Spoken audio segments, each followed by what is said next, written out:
increase intelligence, and broaden awareness. In essence, the human spirit is highly intelligent with a glorious awareness, but these natural capacities are hindered by the confused life force of his body.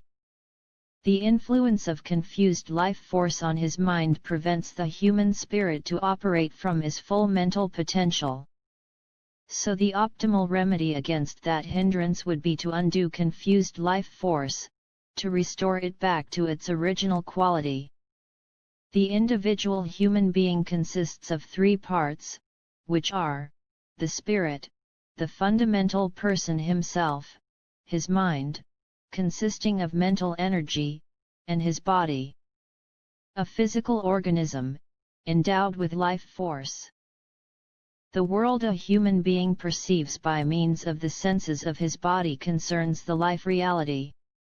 The identifying name life reality is because life is active within this reality and exists like it is experienced by life force according to caused impressions. The body of a human being finds itself within the whole of the life reality and is a part of it. However, the spirit and his mind are not located within the life reality, but exist basically separated from it. A human could speak of his body, or his mind, but not of his spirit. Then he should speak of oneself. Because if a human would have a spirit at his disposal, then what would he be himself? A human has no spirit, but he is one himself. You could say that the mental energy of a human spirit is connected with the life force of his body. And by means of this system that spirit experiences as if he himself is his body, instead of, he has a body at his disposal, and so he himself seems to exist within the life reality. The physical nature forces within the life reality exert influence on the living body, which has effect on its life force. This effect will be experienced, recorded and stored, as perceptions by the life force. The sole purpose of the life force is taking care that the body survives and keeps on living. For this, the life force developed a system that could be understood with words like desire, pleasure, and satiation. For instance, consuming delicious and healthy food, which costs money, is necessary for the survival of the body. A pay increase or winning a money prize, in short, getting more money, is experienced as pleasant. Since more money increases the possibility to survive in a better way. In such cases the life force will activate the reward system in the brain, which results in the experience of a delighted feeling. This system naturally stimulates survival advancing activities. But this system could also have a contrary effect. However, this is only possible if a negative temper plays a part in it. Like disappointment, sadness, grief, anger, rage, fear, or apathy. If someone, for instance, puts a coin in a slot machine and directly hits the jackpot, he would experience sudden happiness, because the surviving motivating system of the life force is just doing its job. In this case it could incite the person to keep on gambling, to possibly experience such a happy feeling once again. If the person had been in a positive mood when he hit the jackpot, he could control his drive to gamble quite easily. But if that person would have been in a negative temper at that time, then that incident had an addiction registration as a consequence, by which that person became a compulsive gambler to the same degree. This principle also goes for the use of drugs, which activates the reward system of the brain artificially, like the use of cocaine does. With this it is likewise so that a person knows to keep control as long as he finds himself in a positive temper preceding to, and at the moment of the use of the drug. With the use of consciousness fuddling products like hashish and drinks containing alcohol, the reward system in the brain becomes activated as well and could have the same addictive result. For example, if a person would find himself in the negative feeling of grief, because his love affair ended, or possibly because of something worse, and he would consume a lot of alcoholic drink, then his feeling of grief could be masked by it while the reward system is artificially activated at the same time. Then for the person it could seem as if he switched over to a more positive feeling, which would only appear to be the case. And thus, this incident could result in an addiction registration, which implies the semblance that the use of alcoholic drink would be favorable for survival because of the fake positive feeling that is pretended by it, by which in the life force has developed the urge to keep on using alcohol, especially every time the person finds himself in a negative feeling. The urge to get more money to guarantee one's own survival to a higher degree, is incited by the life force. As long as this would be done in an honest way, there would be nothing against it. But the existence of confused life force, which is also the cause of a negative feeling, could incite people to get money in a dishonest way. Confused life force leads in the direction of what is constructive for one's own body, but confused life force has the intention to drive the body away from what is destructive for the own body. Something can happen that goes against the survival of the body, in the form of damage of it. If the body is damaged, the fraction of life force that identifies itself with the afflicted area will become confused. This part of the life force then has converted itself into confused life force. Life force registers everything that the body experiences in the form of perceptions. And the life force even does that if it becomes converted into confused life force due to corporeal damage. Therefore perceptions can be stored within two different kinds of files. 1. A memory file, concerns an occurrence that is recorded by life force, consisting of the perceptions of that occurrence, which the person could use to remember it without getting nasty sensations. 2. An injury file, concerns a painful registration, consisting of confused life force, of a moment that the body endured damage, in which all perceptions of that incident are stored, and can cause an unpleasant sensation in the body, and so incite wrong or harmful behavior if it becomes stimulated. Life force does not have a logic, on reason-based, faculty of thought, but it has a little something that seems to be a bit similar, and confused life force has even less than that.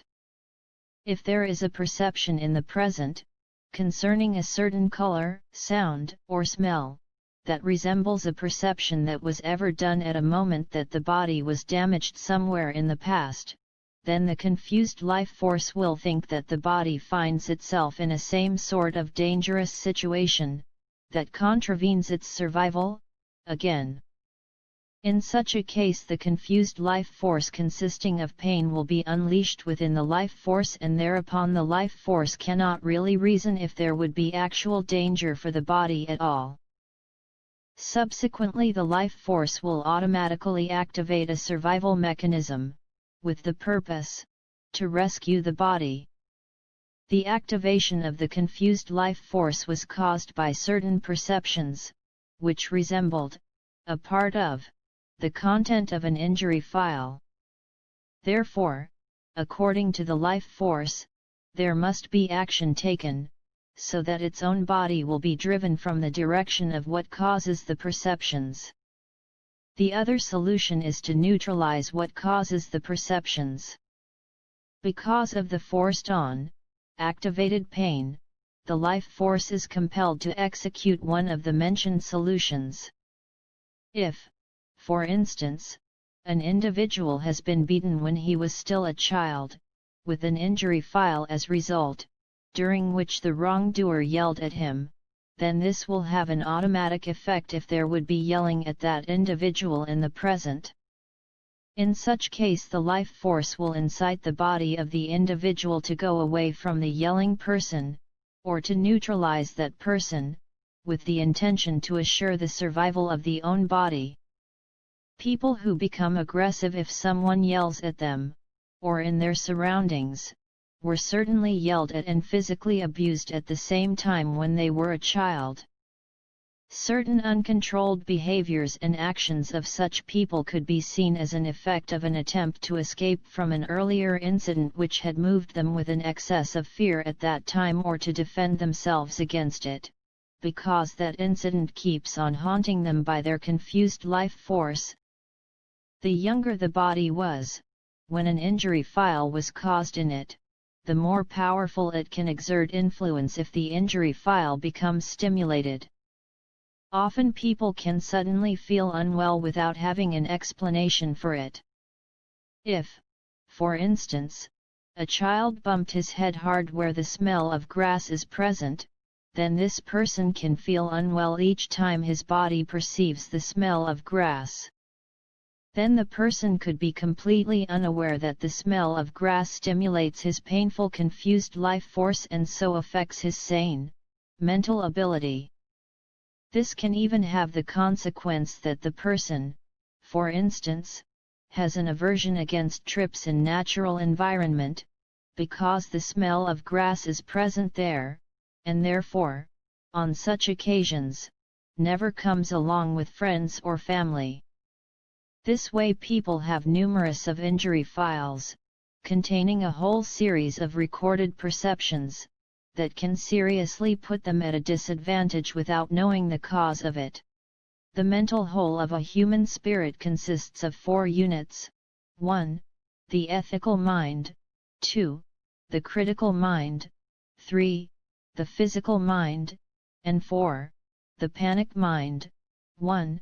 The ethical mind is the unit by which a human can understand morality, and can be described briefly as the conscience of a human being. 2.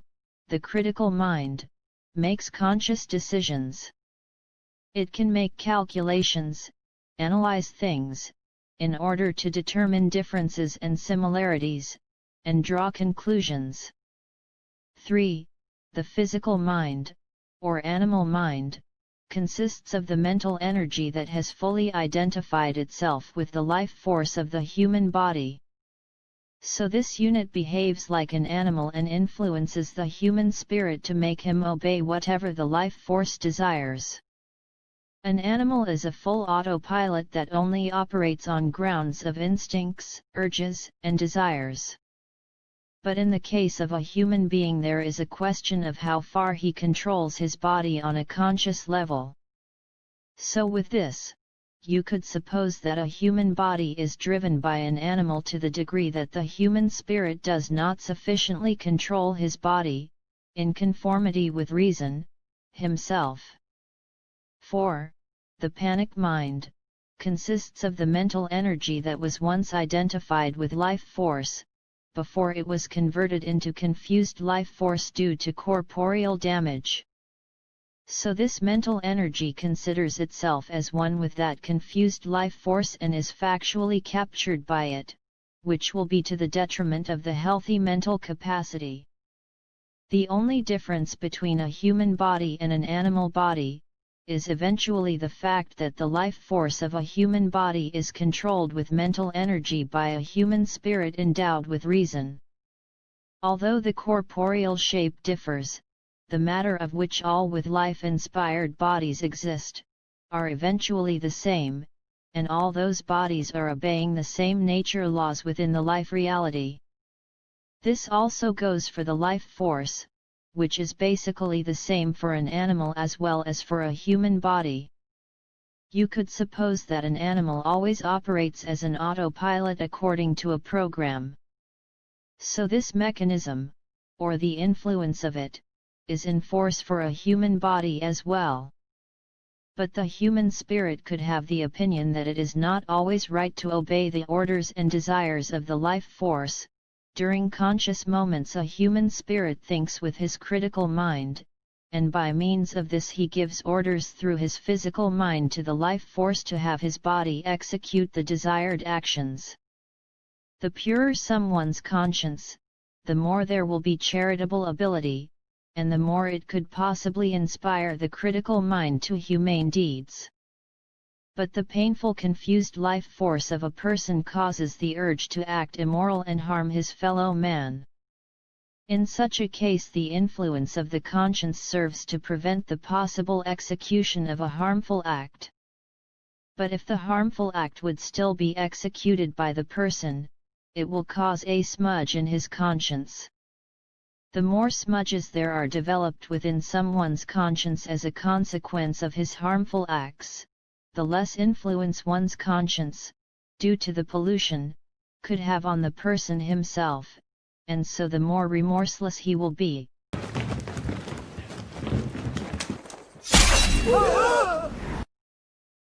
By nature, man has the impulse of wanting to believe that he is always right, and that he always operates in a right way.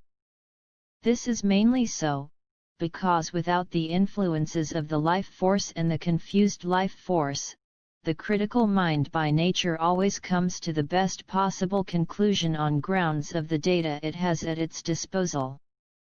Even people who regularly do insane things could have the subjective conviction that they themselves are mentally sane, and are determining their actions completely consciously. However, in such cases it is so that the life force, under the influence of stimulated confused life force, presses on animal impulses without the conscious command of the human spirit. Such an individual then obeys the desire of the life force, allowing himself to be under the influence of it, and to be persuaded by it, in the way that he behaves.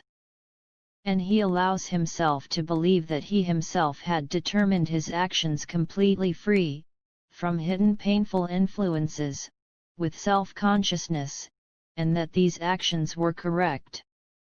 But it is a fact that bad and evil actions are always caused by the life force that is under the influence of stimulated confused life force. Often someone's confused life force is chronically active to some degree.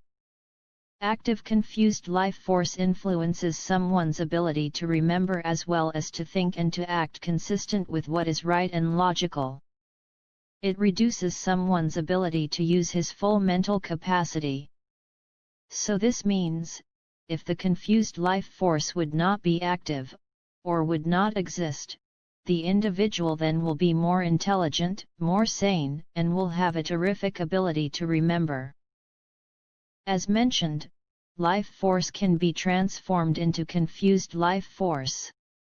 But confused life force can also be restored back to unconfused life force, with a certain treatment method. The art to restore confused life force. An injury file consists of perceptions that are recorded with confused life force. A memory file consists of perceptions that are recorded with unconfused life force.